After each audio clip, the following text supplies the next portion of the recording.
Mon frère, ma sœur, la première des choses que j'aimerais que tu fasses, c'est dès maintenant, fixe-toi des grands objectifs, de nobles objectifs pendant ce mois béni. Fixe-toi des grands objectifs, motive-toi. Démarre la motivation en toi si elle n'est pas encore démarrée. Prends la décision que ce Ramadan-là soit un mois au cours duquel tu vas changer. Tu seras meilleur. Qu'il y aura un avant et après Ramadan. Malheureusement, on a des gens qui rentrent avant Ramadan en étant fatigués dans les pratiques religieuses et ils en ressortent de la même manière, voire pire des fois. J'ai même entendu des gens pendant la nuit du 27 faire des atrocités sans vanter. On dirait en fait qu'ils cherchent qu'à faire du buzz. Qu'à faire du buzz et peu importe. Même si ça met en colère Allah, l'essentiel c'est quoi? C'est qu'on puisse amuser la galerie sur le net.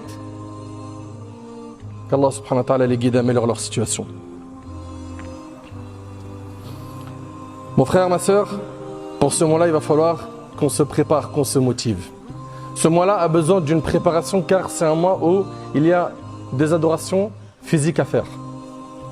Des adorations physiques. La prière, c'est une adoration physique. Quand tu restes 1 heure après Tarawih, c'est quelque chose de physique. Il y a énormément d'efforts physiques à faire pendant ce mois et pour cela, il faut que tu te prépares en amont. Pareil pour la lecture du Coran. Il y en a certains, malheureusement, ils n'ouvrent le Coran que quand Ramadan entre. Avant cela, il est poussiéreux sur un meuble. Est-ce un comportement à avoir avec le Coran? Toi qui as un smartphone qui ne prend jamais la poussière, H24, tu es connecté à toutes les notifications, les publications des gens. Mais le livre d'Allah, c'est pas grave. Le musulman se doit d'accueillir ce mois avec beaucoup de joie. Pourquoi? Parce que c'est une occasion en or pour pouvoir se racheter, être quelqu'un de meilleur. Combien on a vu de gens qui, avant Ramadan, étaient égarés et après Ramadan, par la grâce d'Allah, tabaraka wa ta'ala, ils sont devenus pieux, bons dans leurs pratiques religieuses. Combien se sont repentis pendant le mois de Ramadan? Pourquoi ça ne serait pas, cette fois-ci, notre cas à nous? Qu'on soit réellement meilleur, qu'on rentre dans Ramadan avec un état et qu'on ressort avec un état qui est bien meilleur. Allah tabaraka wa ta'ala dit Dhalika wa may yu'azzim sha'air Allah fa innaha min taqwa al-qulub.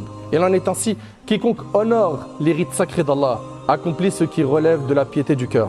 Les rites sacrés désignent tout ce qui est un acte apparent et un symbole de la religion. C'est-à-dire que celui qui va honorer Ramadan, eh bien cela relève de la piété du cœur. C'est un bon signe. Allah tabaraka wa ta'ala il dit Qul bi fadlillahi wa bi rahmatihi fabidhalika falyafrahu huwa khayrun mimma yajma'un. Dis-leur, c'est de la grâce d'Allah et de sa miséricorde qu'ils doivent se réjouir. Ils doivent se réjouir de la grâce d'Allah, de l'islam, du din, de la foi, du Coran. C'est de la grâce d'Allah et de sa miséricorde qu'ils doivent se réjouir. Et les gens, au lieu de se réjouir du Coran, de venir à la mosquée, de faire des adorations, ils se réjouissent malheureusement, sans généraliser, des péchés. Ceci est bien meilleur que toutes les vanités qu'ils amassent, dit Allah tabaraka wa ta'ala. Tu sais, si toi réellement tu aimes Allah, tu vas aimer faire des adorations. Tu vas aimer l'adorer.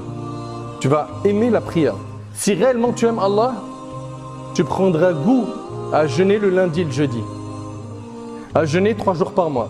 Si réellement tu aimes Allah, ça va rentrer dans ton programme quotidien d'invoquer Allah le matin et le soir, de faire les invocations du matin et du soir. Sinon on aime réellement Allah. Regarde, quand quelqu'un il aime quelque chose dans cette dunya et qu'il veut l'obtenir, il fait toutes les causes pour l'avoir. Et toi qui nous dis que tu aimes Allah tabaraka wa ta'ala et qui veut le paradis, est-ce que tu te donnes les moyens pour l'avoir? Mes chers frères, mes chères sœurs, on accueille le mois de Ramadan avec la joie. Normalement, en tant que croyant, tu aimes ce qu'Allah aime.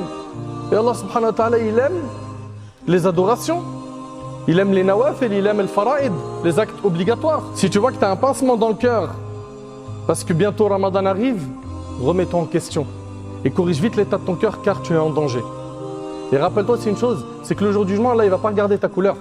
Il ne va pas regarder ton origine, il ne va pas regarder les marques de tes vêtements. Il va regarder ton cœur et tes actes, comme a dit le prophète alayhi salatu wassalam. À quoi il ressemble ton cœur? Pendant une dizaine de mois, on a désobéi à Allah. Pendant une dizaine de mois, on a fait pas mal de péchés. On a délaissé des obligations. On s'est éloigné d'Allah, on a été insouciant. Là, on a une occasion en or pendant ce mois béni de nous racheter auprès d'Allah tabarak wa ta'ala. Et pour cela, il faudra se repentir sincèrement des péchés qu'on a fait avant d'entrer dans le mois de Ramadan. Allah tabarak wa ta'ala, il dit وَتُوبُوا إِلَى اللَّهِ جَمِيعًا أَيُّهَا الْمُؤْمِنُونَ لَعَلَّكُمْ تُفْلِحُونَ. Ô croyants, repentez-vous tous devant Allah afin que vous réussissiez. Dès maintenant, on se repent. On se repent des péchés qu'on a fait. Et peu importe le nombre de péchés que tu as fait dans le passé, Allah tabarak wa ta'ala te les pardonnera si ton repentir est sincère. Peu importe, ne désespère pas. Ne te dis pas, ouais mais moi j'ai un passé lourd. Non, Allah tabarak wa ta'ala, si tu es sincère dans ton repentir, il te pardonnera. On a dit, on accueille le Ramadan avec la joie. On accueille le Ramadan avec le repentir sincère. Et on accueille le Ramadan également avec le fait de jeûner dès maintenant. N'attendez pas Ramadan pour commencer à jeûner. Souvent les personnes qui commencent à jeûner que pendant Ramadan, ils vous disent franchement, le premier jour, il a été trop dur. J'ai eu mal à la tête. Voilà, j'ai décroché à partir d'une... Pourquoi? Parce que le corps n'est pas habitué.